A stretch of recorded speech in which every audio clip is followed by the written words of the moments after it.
2022 के महादंगल में हर दिन दिलचस्प होता जा रहा है मुकाबला। यूपी में चाचा और भतीजे के बीच की दूरियां चुनाव करीब आते ही कम होने लगी है। हालांकि ये माना जा रहा है कि इसकी खिचड़ी बहुत पहले से पक रही थी, लेकिन तकरीबन 5 साल पहले चाचा और भतीजे के बीच आई सियासी खटपट ने परिवार में भी दरार डाल दी। चाचा ने अपनी राहें भतीजे से अलग कर ली, लेकिन अब 5 साल बाद फिर से चुनाव सामने है और ऐसे में 5 साल बाद चाचा को भतीजा और भतीजे को चाचा याद आ रहे हैं। हम बात कर रहे हैं अखिलेश यादव और चाचा शिवपाल यादव की, जो चुनाव से पहले सियासी खिचड़ी पक रही है। उसी पर हम आपको एक स्पेशल रिपोर्ट दिखाएंगे।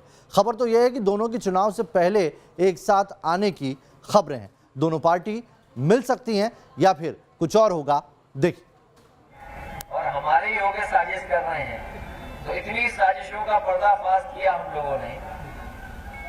इनके साथ भी निर्णय हम समाजवादी पार्टी के लिए ले लेंगे। ऐसे लोग आपके साथ कभी नहीं रह सकते जो आपको लड़ाई के समय पर धोखा दे रहे हो। और आप देख लेना 11 मार्च का रिजल्ट, और 11 मार्च रिजल्ट आने के बाद मैंने कहा आप तुम जिता लो, सरकार बना लो। हम पार्टी बनाएंगे 11 मार्च के बाद।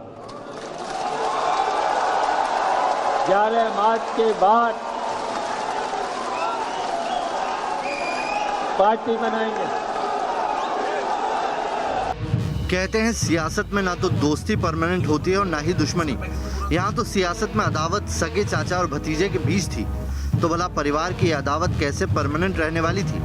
5 साल पहले चाचा शिवपाल यादव और भतीजे अखिलेश यादव में जो सियासी तकरार दोनों के लिए अलगाव लेकर आई थी, उस अलगाव को मिशन 2022 पाटने जा रहा है। हमने गैर भाजपा बात का नारा दिया है। हमने जितने भी लोग हैं जिनके पास जनाधार है पार्टियों के पास, सब लोग इकट्ठे हो जाए। समाजवादी राह पर हम तो चल रहे हैं। समाजवादी पार्टी, उसमें समाजवादी भी है। अगर भारतीय जनता पार्टी को हटाना है तो सब लोग आओ, इकट्ठे हो। वैसे चाचा तो पहले से ही भतीजे को आवाज लगा रहे थे, लेकिन भतीजे की शर्त ही कुछ ऐसी थी कि मामला बन नहीं पा रहा था। गठबंधन तो मेरा खुला है। तो वो कह रहे हैं कि आपका वो वापस ले लेंगे, जो है निलंबन। तो वापस लेने की जरूरत क्या थी? दाखिला ही नहीं करते हैं, क्या जरूरत थी? मैंने तो बहुत मौके दिए। लेकिन अब मिशन 2022 से पहले मुलायम परिवार में जमी बर्फ पिघलने लगी है। चाचा और भतीजे के बीच खटपट 5 साल पहले शुरू हुई थी, जब अखिलेश यादव ने खुद को पार्टी का सर्वा घोषित कर दिया था। तब शिवपाल यादव के सामने पार्टी छोड़ने के अलावा दूसरा कोई विकल्प नहीं था।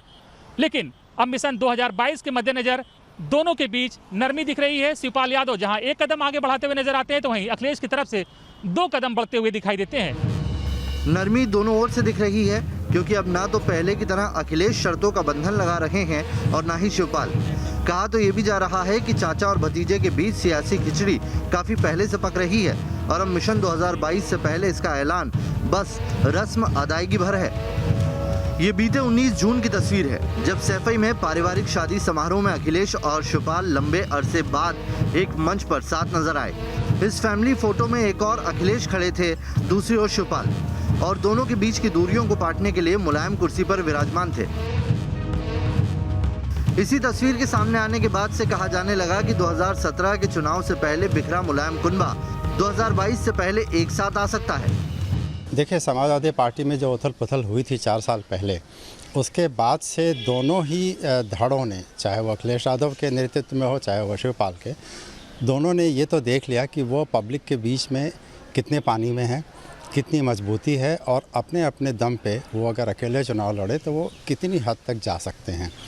पंचायत चुनाव में जिस तरह से समाजवादी पार्टी की इनिशियली लग रहा था कि जीत हुई, लेकिन बाद में चाहे किसी वजह से भी भारतीय जनता पार्टी ने बाजी मार ली, तो उसमें कहीं ना कहीं समाजवादी पार्टी की तैयारी की कमी या जो भी एक स्ट्रेटजी बनानी थी उसकी कमी तो नज़र आई। और ऐसा हो सकता है कि शिवपाल और अखिलेश साथ साथ होते तो ये कमी समाजवादी पार्टी को फेस ना करनी पड़ती। इटावा में हुए पंचायत चुनावों ने पहले ही इस ओर इशारा कर दिया था कि चाचा और भतीजे के बीच कुछ न कुछ जरूर पक रहा है। एसपी के गढ़ इटावा में जीत हासिल करने के लिए बीजेपी ने जबरदस्त जोर लगाया। सांसद से लेकर विधायक तक वहां प्रचार करने के लिए गए, लेकिन अखिलेश और शिवपाल के तालमेल के चलते बीजेपी को वहां कामयाबी नहीं मिली। इटावा की 24 जिला पंचायत सदस्यों की सीटों पर चाचा और भतीजे के समीकरण ने कैसे गणित बदला वो देखिए। शिवपाल अखिलेश के अंदरूनी गठजोड़ के चलते एसपी ने 9 सीटें जीती। चाचा शिवपाल की पीएसपी ने 8 सीटें जीती। बीएसपी को 1 सीट हासिल हुई और बीजेपी के खाते में भी सिर्फ 1 सीट ही आई। 5 सीटें निर्दलीय के खाते में गई। चाचा और भतीजे के कॉम्बिनेशन का सियासी लिटमस टेस्ट था जो ग्राउंड पर कामयाब साबित हुआ। माना जा रहा है कि इसी तालमेल को कामयाबी के बाद अखिलेश का चाचा को लेकर मूड पूरी तरह से बदल गया। जो अखिलेश कल तक चाचा की पार्टी के एसपी में विलय की बात करते थे, वो खुद चाचा की पार्टी के साथ गठबंधन को तैयार हो गए। शिवपाल सिंह जी, ये गठबंधन का दौर है। अब प्रगतिशील समाजवादी पार्टी का गठबंधन किससे और कैसे कैसे होगा? अरे तो नीचे करो आप। अरे इंतजार करिए, समय आने पर आपको जानकारी होगी। अब शिवपाल चाचा की कोई शर्तें नहीं होंगी समाजवादी पार्टी में जाने के लिए? परिवर्तन मुझे लाना करना है, सामाजिक परिवर्तन इस देश में जरूरी है। दरअसल अखिलेश को शिवपाल के जाने के बाद से अब तक सिर्फ नुकसान ही उठाना पड़ा है। चाचा को किनारे लगाने के बाद 2017 में अखिलेश को यूपी की सत्ता गंवानी पड़ी। 2019 के लोकसभा चुनाव में भी पार्टी को करारी शिकस्त मिली। फिरोजाबाद, इटावा और बदायूं जैसी अपनी परंपरागत सीटों पर पार्टी को हार का मुंह देखना पड़ा। खुद अखिलेश यादव की पत्नी डिंपल यादव कन्नौज से हार गई। खुद मुलायम सिंह यादव भी मैनपुरी सीट से बेहद मामूली वोटों से जीत पाए। शिवपाल यादव भी समाजवादी पार्टी से अलग होकर न तो कोई करिश्मा दिखा पाए और न ही अपनी पार्टी की कोई बड़ी पहचान बना पाए। 2019 के लोकसभा चुनाव में फिरोजाबाद सीट से शिवपाल खुद भी हारे और एसपी से उम्मीदवार और अपने भतीजे अक्षय यादव को भी हरा गए। वक्त की जरूरत को चाचा ने भी समझा और भतीजे ने भी, और अब दोनों 2022 के लिए फिर से साथ आने की तैयारी कर रहे हैं। Team news nation. और अब बात बीएसपी की। यूपी के रण में मायावती ने आज कैसे जीत का फॉर्मूला सेट किया। 2007 में मायावती ने दलित और ब्राह्मण कार्ड खेला था। इस बार भी मायावती ने यही दाव चला है। लेकिन यूपी के सियासी समीकरण क्या कहते हैं, मायावती का यह फॉर्मूला आज की तारीख में हिट होगा या नहीं, आइए दिखाते हैं आपको। माननीय बहन कुमारी मायावती जी हमारे बीच में पधार चुकी है। ताली बजाकर स्वागत करने की कृपा करेंगे।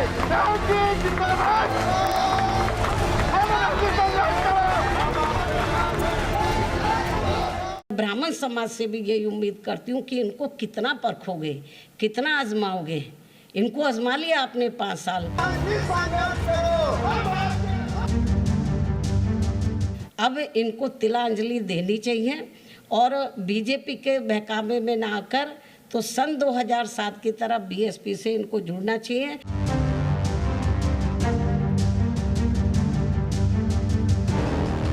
जैसे दलित लोग गुमराह नहीं होते हैं, बहकावे में नहीं आते, ऐसे इनको भी बहकावे में नहीं आना चाहिए। मिशन 2022 के लिए बीएसपी अध्यक्ष मायावती ने फिर वही दाव चल दिया है जिसकी काट 2007 में कोई भी सियासी दल ढूंढ नहीं पाया था। ये दाव है दलित प्लस ब्राह्मण के गठजोड़ का। इसी समीकरण की बदौलत 2007 में मायावती ने यूपी की सत्ता हासिल की और 2022 के लिए भी मायावती इसी फॉर्मूले को दोबारा परखने का मन बना चुकी हैं। जैसे सन 2007 में इन्होंने हमारी बात को माना और बीएसपी के साथ जुड़े, हमारी सरकार बनाने में पूरा इन्होंने सहयोग दिया, वोट भी दिया, तन मन धन से पूरा। लेकिन हमारी सरकार जब बनी तो हमने इनके हितों का हर मामले में हर स्तर पर पूरा ध्यान रखा। लेकिन अब वो पछता रहे हैं, इनके बहकावे में आ गए। दलित लोग इनके बहकावे में नहीं आए। ब्राह्मणों को साधने के लिए मायावती की पार्टी बीएसपी अगले कुछ दिनों में 6 ब्राह्मण सम्मेलन करेगी। 23 जुलाई को ब्राह्मण सम्मेलन की शुरुआत यूपी के अयोध्या से होगी।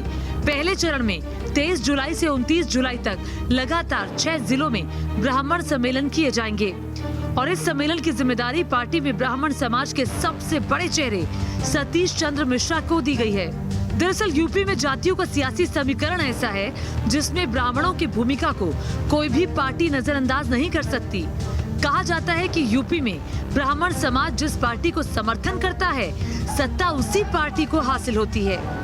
2007 के चुनाव में मायावती के ब्राह्मण दलितों के गठजोड़ का सोशल इंजीनियरिंग वाला फॉर्मूला आजमाया गया, जो बेहद कामयाब भी साबित हुआ। ताकतों के खिलाफ एकजुट करने की तरफ हमें ध्यान देना होगा। ब्राह्मण समाज को फिर से ये जागरूक करने के लिए कि प्रदेश में अन्य सभी समाज के साथ साथ इनका भी हित हर मामले में हर स्तर पर बीएसपी व इस पार्टी की सरकार में ही केवल सुरक्षित रह सकता है। और इसका एहसास कराने व इनको सन 2007 की तरह फिर से बीएसपी में जोड़ने के लिए इसी महीने 23 जुलाई से मेरे दिशा निर्देशन में बीएसपी के राष्ट्रीय महासचिव व राज्यसभा सांसद श्री सतीश चंद्र मिश्रा जी के नेतृत्व में इनकी धार्मिक भावनाओं को भी ध्यान में रखकर ये अभियान अयोध्या से शुरू किया जा रहा है। दरअसल यूपी में ब्राह्मण वोटरों की आबादी 12% है, दलित वोटरों की आबादी करीब 21.5% है। इस कॉम्बिनेशन की बदौलत मायावती को 2007 के चुनाव में 30.43% वोट मिले थे और बीएसपी 403 में से 206 सीटों पर जीत के साथ यूपी की सत्ता पर काबिज हुई थी। हालांकि 2017 के विधानसभा चुनावों में ब्राह्मणों का समर्थन बीजेपी को मिला और बीजेपी की झोली वोटों से भर गई, लेकिन इस बार के बदले हालात में कहा जा सकता है कि यूपी का ब्राह्मण समाज बीजेपी से नाराज चल रहा है। इस सरकार में यहाँ अपर कास्ट समाज में से खासकर ब्राह्मण समाज तो बहुत ज़्यादा दुखी है, जिन्होंने पिछले विधानसभा आम चुनाव में बीजेपी के बहकावे में आकर इस पार्टी को बढ़ चढ़कर एक तरफा अपना वोट दिया था। ये ब्राह्मण समाज के लोग इनके बहकावे में आ गए। इन्होंने खूब साम दाम दंड भेद आदि हथकंडे इस्तेमाल किए। इनके बहकावे में आकर तो बीजेपी को एक तरफा अपना वोट दिया और इनकी 5 साल के लिए सरकार बनाई। ऐसी चर्चाओं के बीच ही यूपी में बीजेपी ने कांग्रेस से आए जितिन प्रसाद को पार्टी में शामिल किया। अजय मिश्र टेनी को केंद्रीय मंत्रिमंडल में जगह दी गई। बीजेपी के लिए ब्राह्मण वोटर क्यों जरूरी हैं? उसकी वजह समझिए। यूपी में ब्राह्मण वोटर करीब 12% हैं। 2017 के चुनाव में बीजेपी ने बम्पर जीत हासिल करते हुए कुल 312 सीटें जीती थी। इनमें से बीजेपी के 58 ब्राह्मण उम्मीदवारों को जीत मिली थी। तब योगी मंत्रिमंडल में कुल 9 ब्राह्मण विधायकों को मंत्री बनाया गया था। मतलब ये कि कोई भी सियासी पार्टी यूपी में ब्राह्मणों की अहमियत को नजरअंदाज नहीं कर सकती। 15 साल बाद मायावती ने एक बार फिर वही फॉर्मूला आजमाया है जो यूपी की जमीन पर पूरी तरह से ट्राइड एंड टेस्टेड है। Team news nation.